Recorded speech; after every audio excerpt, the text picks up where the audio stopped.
Hi, നമസ്കാരം. എല്ലാവർക്കും political ചാനലിലേക്ക് സ്വാഗതം. ഇന്ന് ചർച്ച ചെയ്യാൻ ആഗ്രഹിക്കുന്നത് എമ്പുരാൻ എന്ന ചിത്രത്തെക്കുറിച്ചാണ്. മലയാളത്തിൽ നിരവധി മാസ് മസാല സിനിമകൾ വന്നിട്ടുണ്ട്.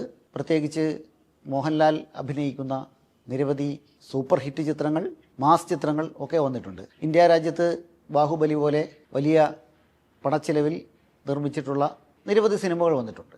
അത്തരം കാറ്റഗറിയിൽ പെടുത്താവുന്ന ഒരു സിനിമയാണ് എമ്പുരാൻ എന്ന ചലച്ചിത്രം. പക്ഷേ ഈ ചലച്ചിത്രം കേരളത്തിൽ പ്രദർശിപ്പിച്ച് തുടങ്ങിയപ്പോൾ മുതൽ അതുവരെ ഈ ചിത്രത്തെ പ്രൊമോട്ട് ചെയ്തുകൊണ്ടിരുന്ന വലിയൊരു കൂട്ടർ ഡീഗ്രേഡിങ്ങും ആക്രമണങ്ങളും ആരംഭിക്കുന്നത് നമ്മൾ കാണുകയുണ്ടായി. അതിൻ്റെ കാരണം ഈ ചിത്രം ഇന്ത്യയിൽ നിലവിലുള്ള സാമൂഹ്യ അന്തരീക്ഷത്തിൽ ഇറങ്ങുന്ന ചിത്രങ്ങൾക്ക് വിരുദ്ധമായി രാജ്യത്തെ ഡീപ് സ്റ്റേറ്റിനെ കുറിച്ച് പ്രതിപാദിക്കുന്നു എന്നതാണ്. പ്രത്യേകിച്ച് ഗോദ്ര സംഭവവും അതിൻ്റെ പശ്ചാത്തലത്തിൽ പിന്നീട് നടന്ന ഗുജറാത്ത് വംശഹത്യയെക്കുറിച്ചും അതിൻ്റെ പിന്നിൽ പ്രവർത്തിച്ചിരുന്ന അന്നത്തെ ഗുജറാത്ത് ഭരിച്ചിരുന്ന ഭരണകൂട ശക്തികളെക്കുറിച്ചും ഒക്കെ വ്യംഗ്യമായ സൂചനകൾ നൽകുന്നു എന്നതാണ്.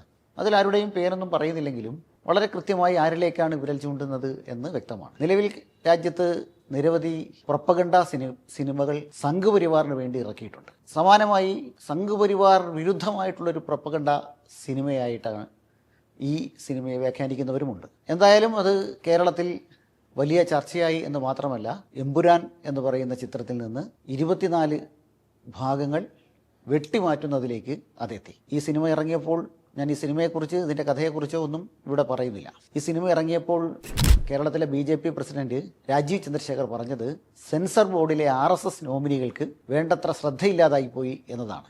ഈ പ്രസ്താവന വളരെ ശ്രദ്ധിക്കേണ്ടുന്ന ഒന്നാണ്. അതായത് central board of film certification എന്ന് പറയുന്ന സെൻസർ ബോർഡിൽ RSSന്റെ നോമിനികൾ ഉണ്ട് എന്നാണ് BJPയുടെ കേരള പ്രസിഡന്റ് സമ്മതിക്കുന്നത്.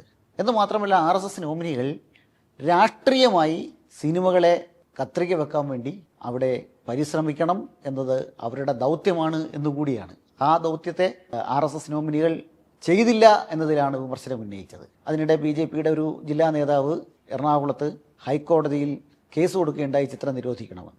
പല സ്ഥലത്തും പ്രത്യേകിച്ച് സോഷ്യൽ മീഡിയകളിലൂടെ ഈ ചിത്രത്തിൻ്റെ പിന്നണി ശില്പികളായ സംവിധായകനായ പൃഥ്വിരാജ്, അതുപോലെ തന്നെ മോഹൻലാൽ തുടങ്ങിയവർക്കെതിരെയുള്ള ഭീകരമായ ആക്രമണം അഴിച്ചുവിട്ടു.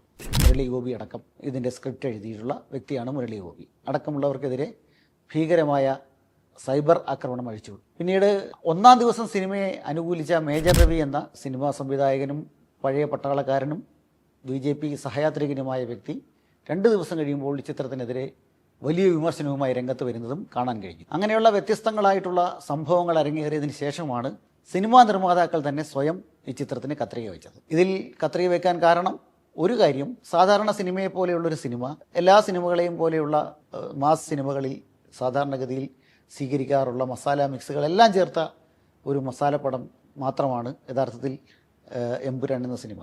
അത് കുറച്ചുകൂടി സാങ്കേതികത ഉപയോഗിച്ചിട്ടുണ്ട്.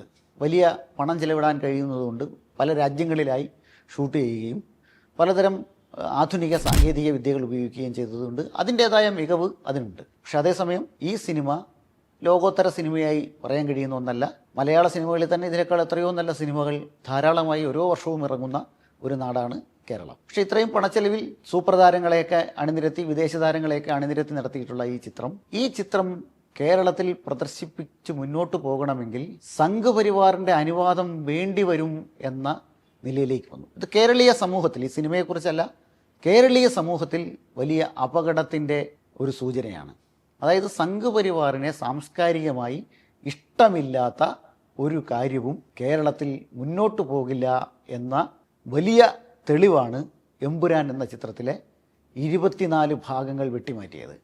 അതാണ് ഈ ചിത്രത്തിൻ്റെ പ്രധാനപ്പെട്ട രാഷ്ട്രീയം. ഈ ചിത്രം പറയുന്ന രാഷ്ട്രീയം സാധാരണ ഇന്ത്യയിലുള്ള ഡീപ് സ്റ്റേറ്റ് സംഘ് പരിവാറാണ് എന്ന് സൂചന നൽകുന്ന തരത്തിൽ ഉള്ള ചില ബിംബങ്ങൾ ഈ ചിത്രത്തിൽ ഉപയോഗിച്ചു എന്നത് മാത്രമാണ്. അതിന് ഒരു പശ്ചാത്തലമായി വേണമെങ്കിൽ ഗുജറാത്ത് കലാപം എന്ന് വിളിക്കപ്പെടുന്ന ഗുജറാത്ത് മുസ്ലിം വിരുദ്ധ വംശഹത്യയെ പശ്ചാത്തലമാക്കി, അത് അങ്ങനെ പറയാതെ പശ്ചാത്തലമാക്കി എന്നതുമാണ്. ഗുജറാത്ത് വംശഹത്യയിലെ പ്രധാന പ്രതിയായ ബജ്റംഗിയുടെ പേര് തന്നെ വില്ലൻ്റെ പേരായി സ്വീകരിച്ചു എന്നതുമാണ് ഈ ചിത്രത്തിൻ്റെ ഒരു പ്രധാന ഘടകം. അല്ലാതെ സാധാരണ ചിത്രങ്ങളിൽ ഉള്ളതുപോലെയുള്ള ബിക്കായിട്ടുള്ള പരാമർശങ്ങളും ഈ ചിത്രത്തിലുമുണ്ട്. നിരവധി ചിത്രങ്ങളിൽ അങ്ങനെയുള്ള നൂറുകണക്കിന് ചിത്രങ്ങൾ ഇറങ്ങിയിട്ടുണ്ട്. മുസ്ലിം ഭീകരർ ഉണ്ടാകുന്നു, അവർ രാജ്യാന്തര ശക്തികളാണ്, ആളുകളെ റിക്രൂട്ട് ചെയ്യുന്നു, കുട്ടിക്കടത്ത് നടത്തുന്നു, എല്ലാം ഈ ചിത്രത്തിൽ വരുന്നുണ്ട്. പക്ഷെ അതേസമയം ഇന്ത്യയിലെ ഡീപ്പ് സ്റ്റേറ്റിനെ ഒരു ചിത്രത്തിൽ ചിത്രീകരിക്കുന്നത് ആദ്യമാണ്. ഇന്ത്യയിലെ കേന്ദ്ര അന്വേഷണ ഏജൻസികൾക്ക് ഒരാളെ, രാഷ്ട്രീയ എതിരാളികളെ വേണമെങ്കിൽ അറസ്റ്റ് ചെയ്യാം, വേണമെങ്കിൽ ഒരൊറ്റ ഫോൺ കോൾ കൊണ്ട് അറസ്റ്റ് ചെയ്യിപ്പിക്കാം, ഒരൊറ്റ ഫോൺ കോൾ കൊണ്ട് വിട്ടയപ്പിക്കാം എന്ന് ഒരു ഡീപ്പ് സ്റ്റേറ്റിൻ്റെ ഭാഗമായി അത് ചെയ്യാൻ കഴിയും എന്ന് ഈ ചിത്രത്തിലൂടെ ഇതിൻ്റെ അണിയറ ശില്പികൾ ചിത്രീകരിക്കുന്നു എന്നതാണ് ഒരു പ്രധാനപ്പെട്ട പ്രശ്നം. അപ്പോൾ ഇങ്ങനെ ഒരു പ്രശ്നം ഇന്ത്യയിലെ ഒരു യാഥാർത്ഥ്യമായിട്ടുള്ളൊരു വസ്തുതയെ ഒരു സിനിമയിൽ കാണിച്ചു എന്നത് മാത്രമാണ് ഈ ചിത്രത്തിനെതിരെയുള്ള ആക്രമണത്തിൻ്റെ പ്രധാനപ്പെട്ട ഒരു കാരണം. അത് RSSന് ഇഷ്ടപ്പെടുന്ന കാര്യമല്ല, സംഘപരിവാറിന് ഇഷ്ടപ്പെടുന്ന കാര്യമല്ല.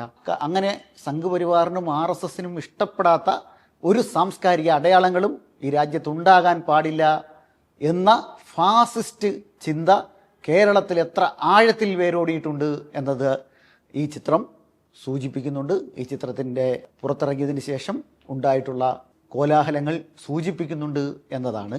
കേരളീയ സമൂഹം എത്രമാത്രം സംഘവൽക്കരിക്കപ്പെട്ടു, സാംസ്കാരികമായി സംഘവൽക്കരിക്കപ്പെട്ടു എന്നതിൻ്റെ അടയാളം കൂടിയാണ് ഈ സിനിമ എന്ന്, ഈ സിനിമയ്ക്ക് ശേഷം ഉണ്ടായിട്ടുള്ള സംഭവങ്ങൾ എന്ന് പറയാതിരിക്കാനാവില്ല. ഈ സിനിമയെ സിനിമയായി കാണുന്ന തരത്തിലേക്ക് സമൂഹം മുന്നോട്ട് വരിക എന്ന ആഹ്വാനങ്ങളൊക്കെ പലയിടത്തും മുഴങ്ങുന്നുണ്ട്. പക്ഷെ അതേസമയം ഇത്തരത്തിൽ വലിയൊരു രാഷ്ട്രീയ പ്രശ്നം കേരളത്തിലുണ്ട് എന്ന് കേരളത്തിൻ്റെ മുമ്പിൽ, ലോകത്തിൻ്റെ മുമ്പിൽ കേരളത്തെ വെളിവാക്കിയിരിക്കുന്നു എന്നതുകൂടി ഈ സിനിമ നമ്മുടെ മുമ്പിൽ വലിയ പാഠമായി നൽകുന്നു എന്നതാണ് വളരെ കൃത്യമായ വസ്തുത. മറ്റൊരു വിഷയവുമായി വീണ്ടും കാണാം. എല്ലാവരും ഈ ചാനൽ സബ്സ്ക്രൈബ് ചെയ്യുക. അഭിവാദ്യങ്ങൾ.